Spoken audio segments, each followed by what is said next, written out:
Well, what about you? What do you think, if you had to talk to me from the deepest, better part of the bottom of your Ugandan heart and soul, what do you think needs to be done and must be done in order to deliver for a lot of these African countries, really, an election whose results reflect the will of the people?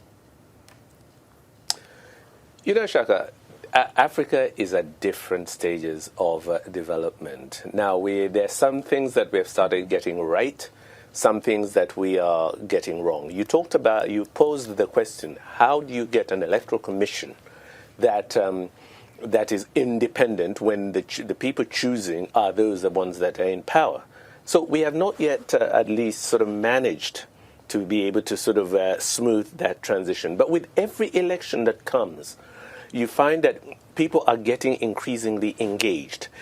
I'm actually very confident that as time goes on, we shall get those systems right. We're seeing it in Ghana. We're seeing it in South Africa. So what I'm saying is that there are a number of other places where actually you do have electoral commissions. Let's take Kenya in 2017, where it was the Electoral Commission that actually ordered a rerun of the presidential election.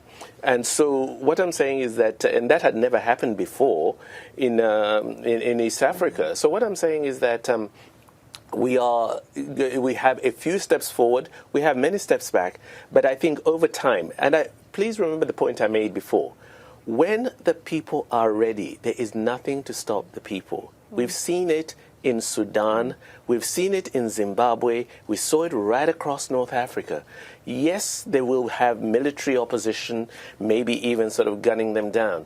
But I'm very secure in the fact that when the people decide that actually this leadership is not what we want, they do make a change.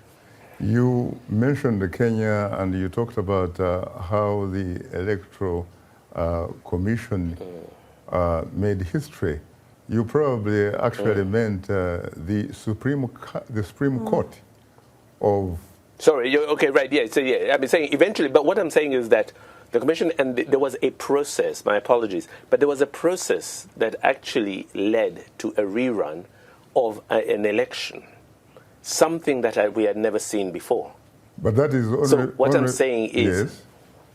That is only because, so what I'm saying for is example, that, you have three branches of government which yes, which in effect each of them is independent of the other. They are equal in power, and essentially what they do is they check and balance one another.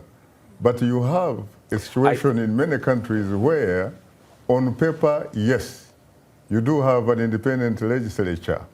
On paper, you do have an independent judiciary system. And then, of course, you have the executive. But in reality, the executive controls pretty much the other two branches of government. You're absolutely right, Shaka. But what I am saying is that as time moves on, those things will change. There's nothing you can do if the people who are picking the other branches of government and making sure that the personnel that go into those offices are those that are loyal to them. However, I'm saying that increasingly what we're going to see and what is that as societies develop, they will be demanding the freedoms to have equal parts in those other institutions that govern the country.